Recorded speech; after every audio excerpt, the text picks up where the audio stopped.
ফের বেসুরো অনুপম হাজরা। শাহ নাড্ডার শাস্তি কোপের বিদ্রোহের সুর। দলের পথ খুইয়েও ফেসবুকে সরব বিজেপি নেতা। অন্যের বাড়িতে চোর দেখলেই গলা ফাটিয়ে চিৎকার করুন, এমন জোরে চিৎকার করুন যাতে মানুষ বুঝতেই না পারে আপনি নিজের বাড়িতেও বেশ কিছু চোর পুষে রেখেছেন। কি বলতে চাইছেন অনুপম হাজরা এই ফেসবুক পোস্টে? মৌমিতা রয়েছেন আমাদের সঙ্গে, মৌমিতার কাছ থেকে আরো জানার চেষ্টা করি। মৌমিতা, দেখো, অনুপম হাজরা তাকে কিন্তু সম্প্রতি তার পদ থেকে সরিয়ে দিয়েছে বিজেপি নেতৃত্ব, এবং অমিত শাহ, জেপি নাড্ডা যেদিন এসেছিলেন সেই দিনেই কিন্তু এই সিদ্ধান্তের কথা অফিসিয়ালি বিজেপির তরফ থেকে জানিয়ে দেওয়া হয়, বিবৃতি প্রকাশ করে। হঠাৎ করে কিছুক্ষণ আগে লার্নিং ফ্রম 2023 সেই পোস্ট করেছেন অনুপম হাজরা, এবং তিনি লিখেছেন, অন্যের বাড়িতে চোর দেখলেই গলা ফাটিয়ে এমন জোরে চিৎকার করুন যাতে লোকজন ধারণাও না করতে পারে যে আপনি নিজের বাড়িতে বেশ কিছু চোর পুষে রেখেছেন।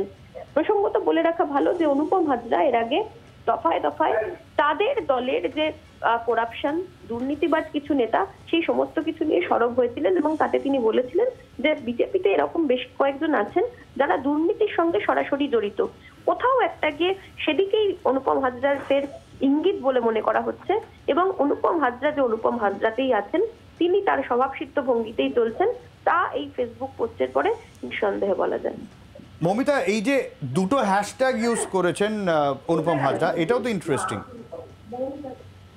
একদমই তাই, তাতে লিখেছেন হ্যাশট্যাগ স্বচ্ছ ভারত এবং হ্যাশট্যাগ স্বচ্ছ রাজনীতি। অনুপম হাজরা কি বোঝাতে চাইলেন তা কিন্তু অনুপম হাজরার পোস্টে একেবারে স্পষ্ট, যে তিনি কোথাও একটা দুর্নীতি মুক্ত রাজনীতির বার্তা দিতে চাইছেন, এবং সেদিকে তার যে ইঙ্গিত তার দলের দিকে, তা বলার অপেক্ষা রাখছেন। অনেক ধন্যবাদ মৌমিতা। এবং কোথাও গিয়ে স্বচ্ছ ভারত, স্বচ্ছ রাজনীতির হ্যাশট্যাগ ব্যবহার করে অনুপম হাজরার যে পোস্ট, এবং তাতে নিজের দলের বিরুদ্ধেই অভিযোগের সুর আবারও অনুপম হাজরার গলায়, এবং 2023-এর শিক্ষা, সেখান থেকেই অনুপম হাজরার পোস্ট।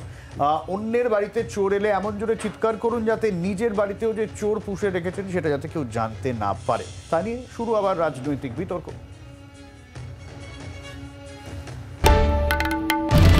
বাংলার আওয়াজ, বাঙালির আবেগ, জি 24 ঘন্টা।